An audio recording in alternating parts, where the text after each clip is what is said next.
going on, guys? Welcome back to the channel.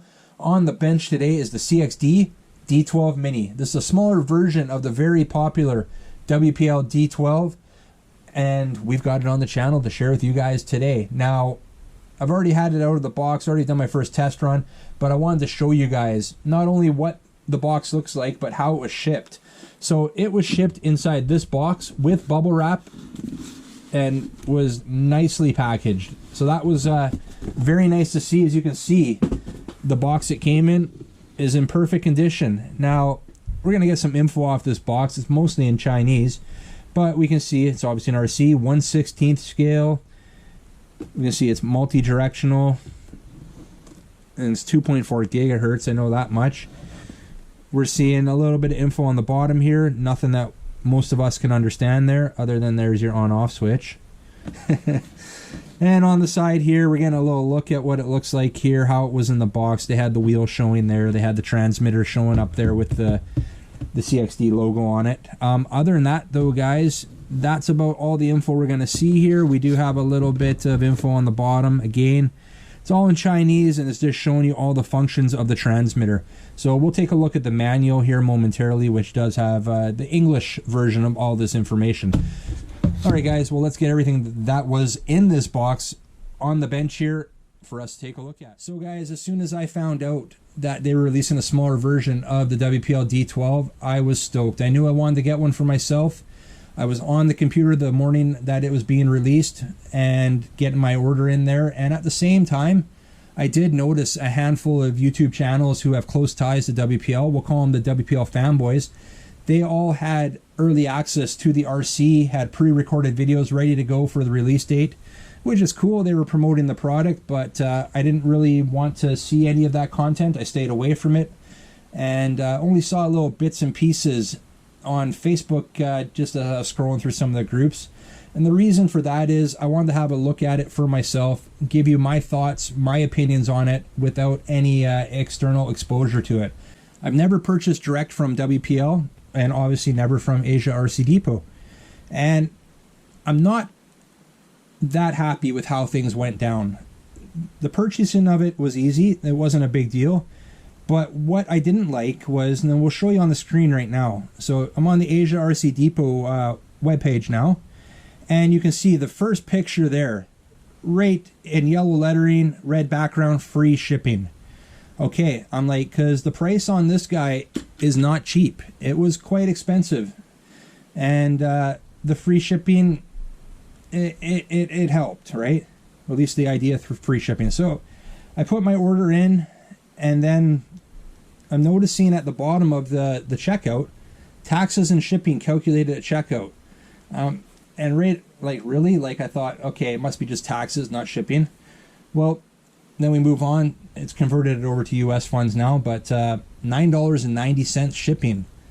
And I'm like, there must be small print somewhere. I didn't want to bother. I knew I wanted this, but as a consumer, I feel a little bit taken advantage of, and that for me, that's a negative, a little bit of a negative experience for the purchasing aspect of this.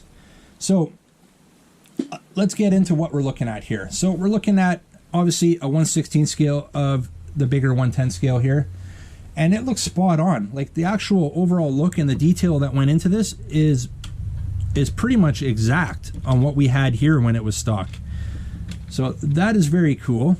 And like I said, I already had it out for its first test run. I ran it like this because obviously it's going to have a transition to look like this guy. So I didn't want to put any accessories on, and all the accessories came in a little baggie here. So you're getting everything that you got with the bigger model. If you own the bigger model, you get stickers, you have a charger in there, light lenses, wipers, handles, all in this little bag. So we'll be opening it up, putting that stuff on after we do the paint job on this one. You also get a manual here, and nothing wrong with the manual.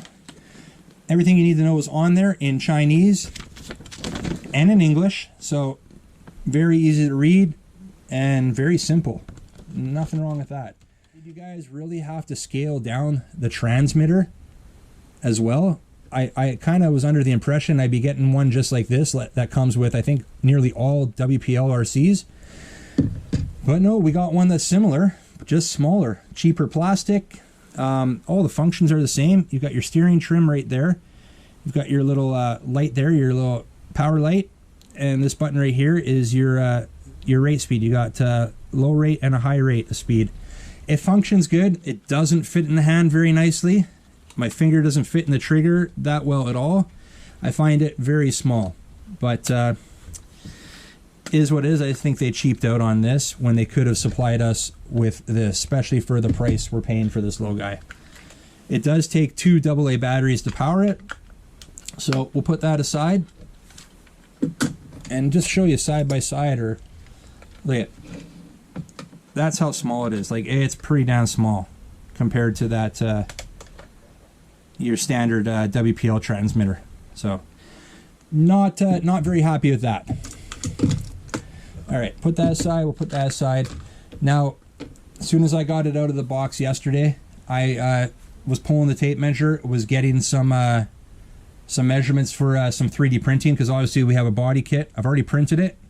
It's drying right now. I've got it primed up. We printed a few other things as well. We got some exhaust printed.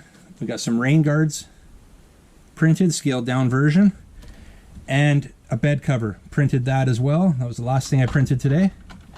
So for all you guys who want to print body kits for this, I'm going to give you the magic number right now.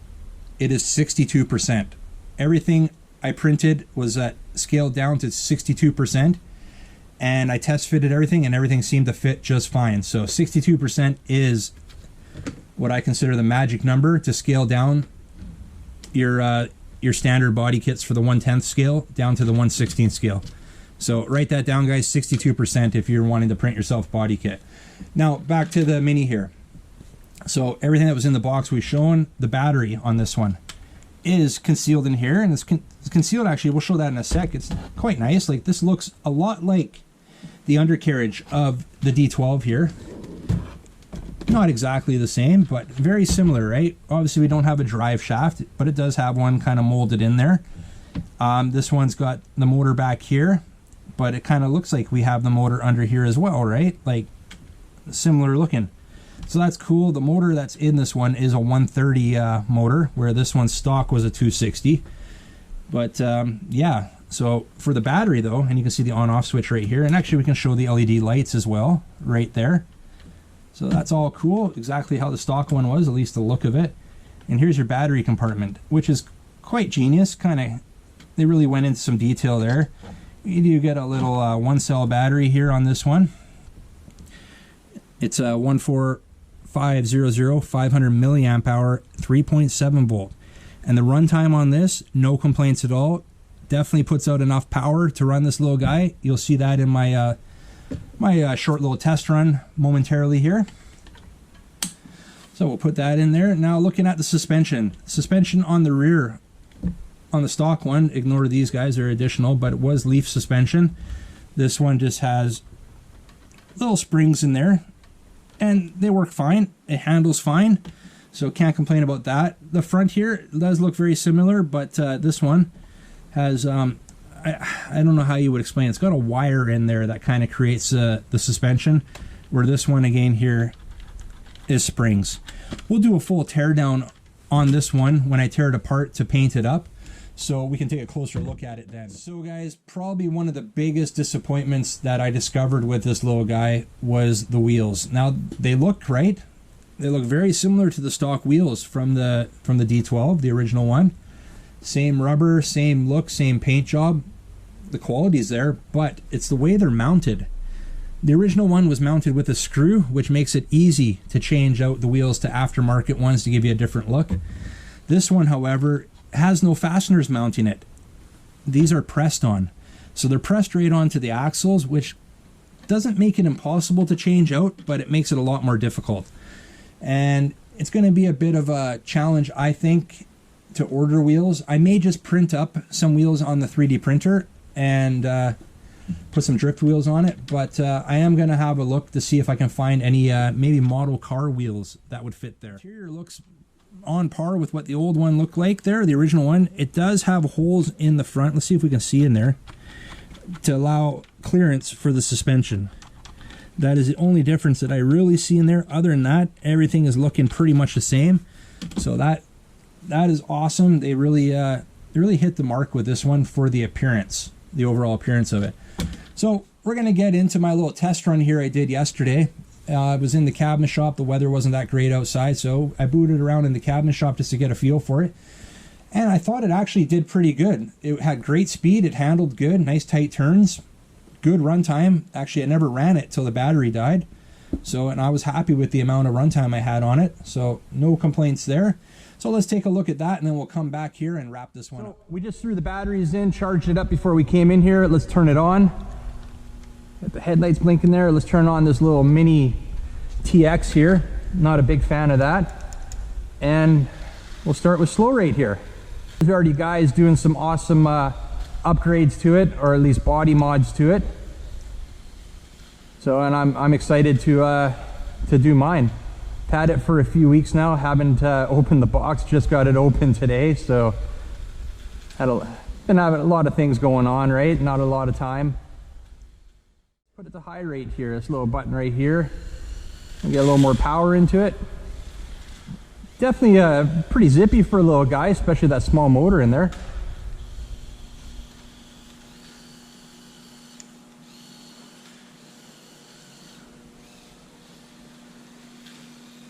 Now it is going to be a challenge finding the right kind of wheels for this. I'm not overly impressed with these wheels being pressed on.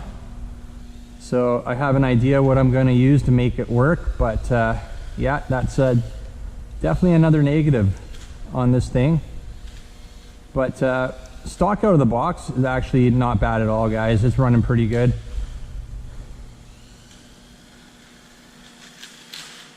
About the right amount of speed in the high rate of speed there. And range is not an issue either. We're at the other end of the shop there.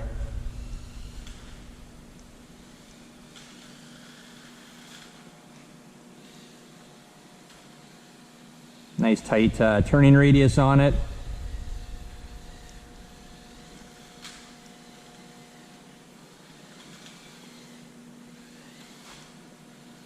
Pretty much an exact replica of your 110 scale D12, at least the body is.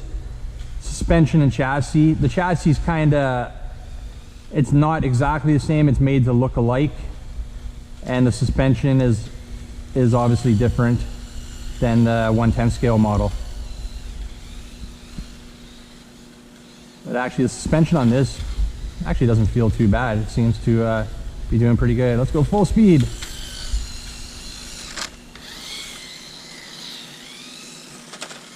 This is actually where I ran the 110 scale D12 for the first time, was in the shop here as well.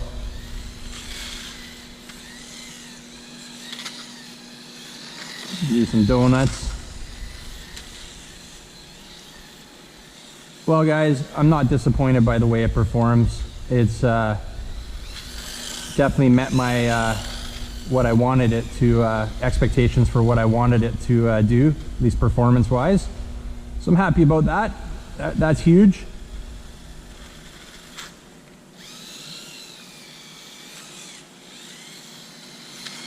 We're definitely going to have this out for some more videos, and as soon as I'm done giving it the makeover, we'll have it out with the big boy as well, and do some videos together with them. Overall guys, pretty happy with the performance. You heard about my concerns. We're going to take it back to the bench here in a minute. Just wanted to get some runtime here, just to see how it performed. All right guys, well that was my little test run there with the D12 Mini, and I thought it did great. It had good speed, good handling, and it had good runtime. No complaints at all. It actually surprised me with how well it performed. Definite positive there. I was happy with that. Now, would I recommend this little D12 Mini to purchase? I'm not sure, guys. I'm kind of up in the air on that one. Let me tell you why. You can go onto WPL website and you can purchase the ready to run version of the 110 scale there for $12 more than they're selling this one. They're selling this little guy here on the Asia RC Depot website right now for $47.90 American, And unless you qualify somehow for that free shipping they have advertised everywhere, you're going to be paying shipping on top of that.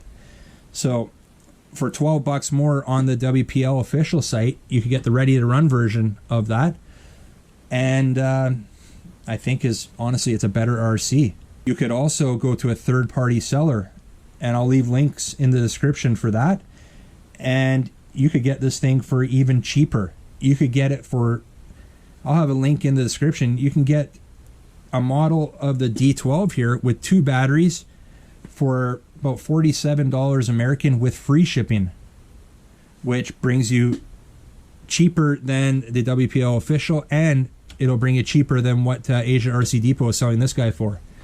If it were me and I didn't own this one already, I don't think I would buy this one.